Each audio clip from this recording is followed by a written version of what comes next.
Ya, mengawali informasi yang pertama, pemirsa, angin kencang yang terjadi di Muara Enim menyebabkan atap dari sebuah gedung 2 lantai dari Pondok Pesantren Ulil Albab terbang, sehingga menyebabkan santri harus belajar di masjid untuk sementara waktu.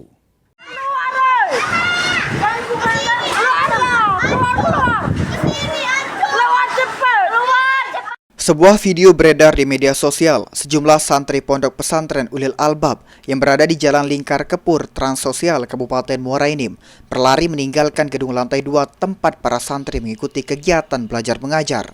Mereka berlari meninggalkan gedung karena angin kencang yang berputar membawa terbang atap gedung lantai 2. Angin puting beliung tersebut sempat membuat panik santri dan para tenaga pengajar yang saat itu menyaksikan atap gedung melayang di bawah angin puting beliung. Dari kesaksian Alicia Marco Ramadhani, para santri sedang menunggu waktu berbuka puasa. Cuaca saat itu mendung dan gerimis. Tiba-tiba sebuah pohon terlihat ditiup angin kencang yang berputar. Selama kurang lebih 5 menit, angin kencang menerpa atap ruangan kelas yang membuat sejumlah batu dari bangunan terjatuh, disusul dengan atap gedung yang melayang. Kejadian ini membuat santri panik dan berlari ke lokasi yang aman. Diawalin kejadiannya tuh hujan, langsung ditimpa badai angin yang kuat banget. Kejadiannya awalnya di pohon sebelah situ, kelihatan kayak anginnya muter. Ada suara bunyi dari atas. Kami semuanya disuruh keluar. Pas kami keluar, kelihatan batunya udah jatuh semua, di atapnya langsung keputer semua. Senada, Putri Sabilillah menerangkan bahwa kejadiannya sekitar pukul 17.30 menjelang waktu berbuka puasa. Terjangan angin hanya sekitar 5 menit, namun mampu merusak satu atap ruang kelas melayang.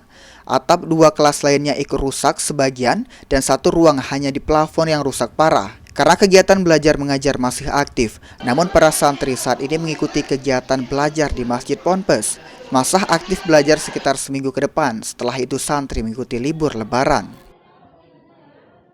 Yang rusak itu ada beberapa kelas, salah satunya atapnya yang yang paling ujung, itu atapnya semuanya melayang. Untuk yang kelas 8 atau yang kelas di sampingnya, itu setengahnya melayang, cuman kondisi udah tidak layak lagi.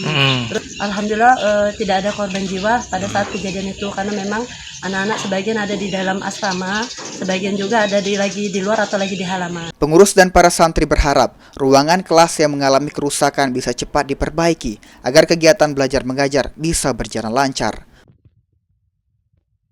Mardiansyah, PAL TV.